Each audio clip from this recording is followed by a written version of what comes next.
Hey everybody, this is the Longhorn Confidential for Tuesday, September 24th. I'm Danny Davis, the Austin American-Statesman, joined today by Cedric Golden, joined today by David Eckert.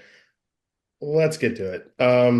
Non-conference play is behind us. We got a lot of talk about Mississippi State today, which may not be the most exciting topic, but Texas just finished off non-conference play 4-0, outscored their four opponents 190 to 22, never trailed once, currently ranked number one in the AP poll, number two in the coaches poll. But the SEC play, it's upon us. It's something we've been waiting for since summer of 2021 when the move to the SEC was announced. Mississippi State comes to town on Saturday, 3:15. SEC Network will be airing the debut, which shows how exciting this game should be if that's treatment is getting on the TV dials. But David, we're going to lean on you first since you just came to us from the Clarion Ledger. I know you're covering Ole Miss, but I'm sure they crossed paths in an egg bowl or two with the Mississippi State. For the Texas fans watching at home, is there any reason to be concerned with this Mississippi State team, which is 1-3 and having to break in a new starting quarterback this weekend? No. Zero.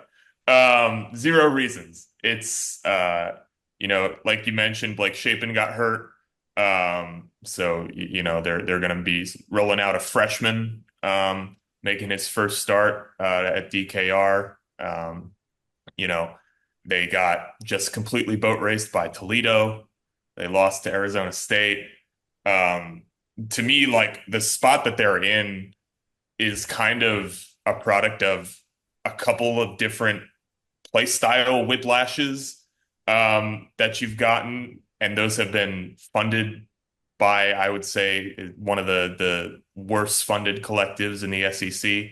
They've gone from air raid under Mike Leach, obviously tragically died and unexpectedly. So they moved to Zach Arnett, who's like, let's dismantle all of this and let's play defense. Not a good idea. Bad last year, and now they're back to up tempo offense under Jeff Lebby. So I don't think that they have like the years of building up to be what they want to be that a lot of these programs have. So they're just kind of floating around, and it's not pretty. Yeah, the odds makers have this as about a 38-point line right now, which means Vegas thinks they're slightly better than ULM, which I think was like a 44.5 point favorite last week. So we don't really need to linger too much on the Mississippi State part of this game, but there are some aspects to talk about this, which we'll get into next. Said in your column out of yesterday's Steve Sarkisian presser, you wrote about Quinn Ewers and the concept of should he play or should he not play?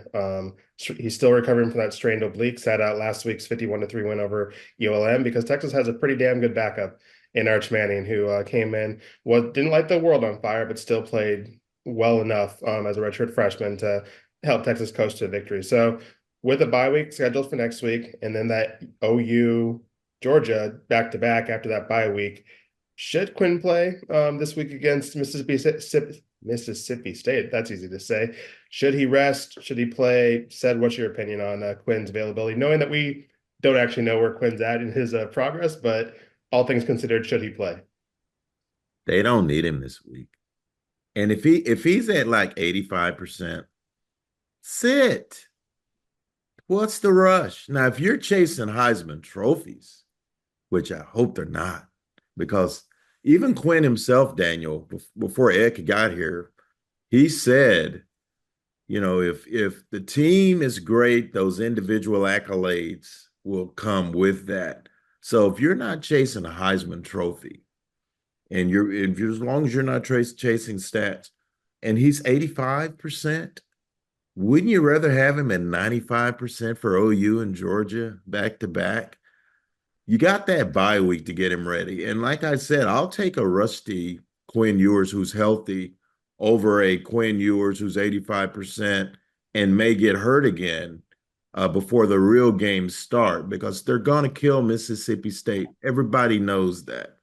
Arch Manning is far from a finished product, but Arch Manning is plenty good enough to get after the Mississippi State Bulldogs with no problems because he's got a great supporting cast. Like Sark said, they're not asking Arch to be the leader. They're just asking Arch to play his position. Their time for him being a leader on this team is in the future. For now, He's done his job as the backup. Remember last year, Daniel, when Malik Murphy came in for a couple of games and got it done, kept it on the tracks and got him to the CFP. It's the same thing with Arch. He's going to do his job. They're going to sit Quinn, and there we go. It's going to be another blowout. And then I think Quinn will be ready in 2 weeks. Eck, your thoughts? Yeah, I mean, I agree, but I guess the caveat here is I think there's a world, and obviously we don't know, but maybe Quinn is okay, right? So if he is, throw him out there. But it depends on where he's at. But I'm with said too, like if there is any gray area, I don't see a reason to rush him out there. I'm probably in the minority here. I tend to say if he feels that he can go and your training staff is confident enough in him that you're not completely freaked out about re-injury, you play him. I do not want my starting quarterback with everything that, if I'm Texas, with everything that I am competing for, I would prefer my starting quarterback not to be rusty going into that Oklahoma, Georgia back-to-back. I don't care how bad Oklahoma is. That game is going to be a dogfight just because that's what Red River rivalries are, especially in these last decade or so. Quinn's 2022 performance notwithstanding, those games are usually close, and then Georgia is the following week. And I think if you're Texas, you just don't want him rusty for that those two games. So if he can go, play him. If he Now can't, he's gonna say he can go, Daniel. well, I mean, That's what they that's obviously do. that's You've obviously got to why. save Quinn from himself. Do you play Quinn at 85%? I don't get paid enough to do that stuff, but you pay your training staff a lot of money. Steve Sarkisian makes a lot of money. If you feel that 85% is good enough, and that if you feel confident that that's not going to have re-injuries, play him. I mean, this is a decision that everyone has to be on board. Sure, Quinn will probably say he can go if he was at 25%, but if your training staff, if you as a former quarterback who makes $10 million a year to make these decisions, if you feel confident enough in him, go. I don't say just rest him just to make sure he gets up to 99% or 100%. If you feel 85% is good enough, send him out there, get him some reps. You don't even have to play him the entire game. Give him a half and then give Arch the second half and get things going. But I think you'd rather just not have Quinn rusty because he does have to go on another bye the following week, just going into Oklahoma, Georgia. But once again, I don't make $10 million a year, so that's not my decision to make. And Steve, I'm sure Steve is probably not sleeping great this week trying to figure out exactly what to do. But once again, if Arch Manning is your backup plan, that is not the worst place to be in the world. So I'm not going to pity him too much. Going into SEC play, Texas was picked to finish second in the preseason poll. Has played great to begin the season. Leapfrog Georgia in the AP poll, has not done so in the coaches poll. So if it comes down to Texas or Georgia, or maybe there's another candidate, there's plenty of top 10 teams in the SEC. Is Texas the team to beat in the SEC as we head into SEC play? Eck, we'll start with you. I think so. I mean, just looking at the schedule, it kind of breaks right for them. They get Georgia in Austin at DKR. I think you have to feel good about that. If you're going to Athens, that's a different story. But you get the chance to kind of slay the beast at home. You look at their road games, they don't seem particularly threatening, really. They don't go to any of the SEC powers on the road. So you look at it and you like their odds to get into that championship game, right? It's for an SEC slate. I think it's as manageable as it gets. So I think they are the team to beat. Said who's your pick? You're on mute. You're on mute. That's an old timer mistake. It's because I left my phone on the other side of the room and it keeps beeping. I'm getting fantasy league text from my cousin who's 0-3. But anyway, it's Texas. They got the hookup. They got the hookup. And so when I say that, there's no LSU on the schedule. There's no Alabama on the schedule. The only problems they have are the Georgia Bulldogs, and they get them at the house, just like David said. I don't think Arkansas, even as raucous as that's going to be, I just don't think they've got the stroke to get after Texas like they did Hudson Card a few years back. Aggie will have everything to play for Thanksgiving weekend, but that's a long ways away. And so the one game, Kentucky, here, you saw what they did. You saw what they did against Georgia. Probably a Mark Stoops bad call away from winning that game. So I think it's all set up for the Horns. 11-1 at the beginning of the season. I'm still feeling that 11-1.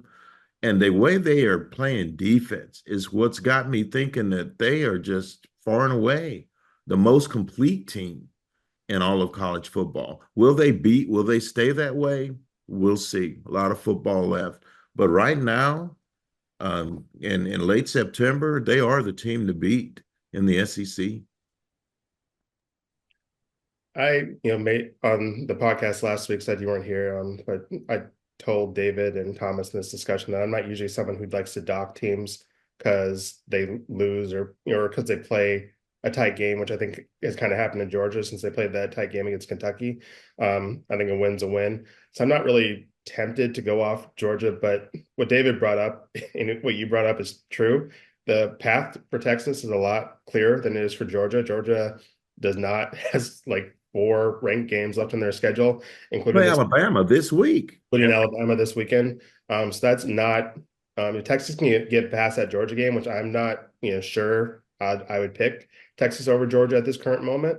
The road is pretty clear, although the Aggies may have something to say about that. I think Tennessee is a team to watch out for. I think Tennessee has Alabama and Georgia and nobody else left on their schedule, and obviously Alabama and Georgia aren't teams to just count down as easy dubs. But Tennessee's been playing well, beat Oklahoma last week, and if they can win one of those 2 games, I mean that puts them in a position to possibly be getting into the SEC championship game. So I would say watch out for Tennessee. I'm probably still saying Georgia is my team to beat, but I think it's Tennessee, Texas, and Georgia, and I think any one of those threes would be a good bet if you were heading to Vegas this weekend.